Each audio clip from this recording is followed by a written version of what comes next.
12.3 내란으로 대한민국이 자유민주주의 국가 지위에서 탈락했습니다.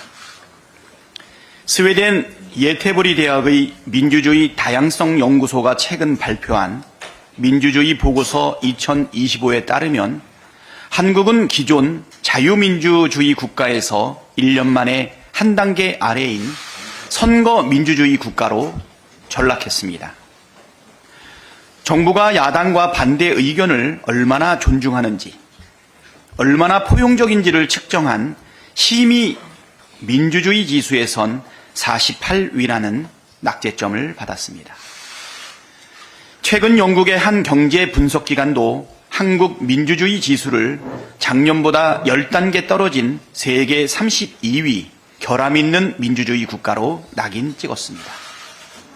미국이 지난 1월 한국을 민감국가로 지정한 것을 포함해 참담한 평가가 줄줄이 나오고 있습니다. 독재 정권 뺨치는 윤석열의 폭정과 12.3 내란 사태로 대한민국의 국격과 민주주의가 처참하게 무너졌습니다. 내란 수계 윤석열의 탄핵 심판 최종 변론이 끝난 지 오늘로 22일째입니다. 윤석열 파면으로 대한민국의 민주주의와 국격을 다시 회복해야 합니다. 헌법재판소는 신속하게 선고를 내려주십시오. 검찰이 구속을 방해한 김성훈 경호처 차장이 결국 보복 징계를 자행했습니다. 대통령 경호처가 윤석열 체포영장 집행을 주장한 경호 3부장을 지난 13일 해임 의결한 사실이 뒤늦게 드러났습니다. 내란 속에 윤석열이 풀려난 뒤 기세 등등해진 김성훈 경호차장이 자신의 지시에 불응한 경호처 간부에 대한 인사보복을 자행한 것입니다. 검찰 국수본에 비밀을 누설했다는 것이 징계 사유이지만 경호 3부장 측 변호인은 비밀을 누설한 적이 전혀 없다라고 반박하고 있고 경찰 국수본 역시 보안사항을 전달받은 바 없다고 이미 밝혔습니다. 김성훈 처장은 부당한 인사보복은 물론 윤석열 체포를 무력으로 저지하고 비합헌 기록 삭제를 지시한 현행범으로 진작 구속했어야 하지만 검찰이 구속을 방해함으로써 사태를 악화시켰습니다. 경찰이 어제 김성훈 차장과 이강우 경호본부장에 대한 구속영장을 다시 신청했습니다. 김성훈 처장은 4번째, 이강우 본부장은 3번째 구속영장 청구입니다. 서울고검영장심의위원회가 검찰은 김성훈 구속영장을 청구하는 게 맞다고 결론 낸 지도 12일이 지났습니다. 검찰은 시간 끌지 말고 신속하게 구속영장을 신청하길 바랍니다. 또다시 방해한다면 내란 공범으로 특검 수사를 받아야 할 것입니다.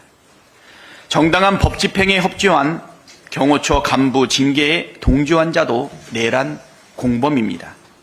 최상목 부총리는 부당한 파면, 해임, 승인을 거부하십시오. 만약 보복 징계를 승인한다면 그 책임도 반드시 져야 할 것입니다. 최상목 부총리는 헌정질서 유린 행위를 중단하십시오. 헌법 수호에 막중한 책무가 있는 권한대행인 최상목 부총리가 앞장서서 헌정질서를 유린하는 모순적 상황이 연일 벌어지고 있습니다. 오늘로 국회 추천 헌법재판관 3인의 임명 동의안이 본회의를 통과한 지 82일째, 헌법재판소가 마은혁 재판관을 임명하라는 결정을 내린 지 19일째입니다. 자신은 헌재 결정을 따르지 않으면서 헌법 수호에 막중한 책무 때문에 명태균 특검을 거부한다는 회개한 말을 늘어놓은 게 정상입니까? 윤석열의 헌정 파괴로 인해 위기가 지속되고 있는데 위기를 수습하기는커녕 오히려 내란 속의 체포 방해와 내란 수사 특검 거부, 명태균 특검 거부로 내란 수사를 방해하고 헌재 결정과 현행법을 무시하며 혼란을 키웠습니다. 헌법 수호에 막중한 책무를 져버리고 헌정 질서를 유린한 책임을 더 이상 묵과하기 어렵습니다. 참을 만큼 참았고 기다릴 만큼 기다렸습니다.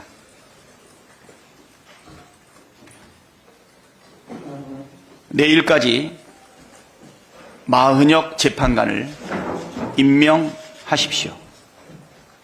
이상입니다.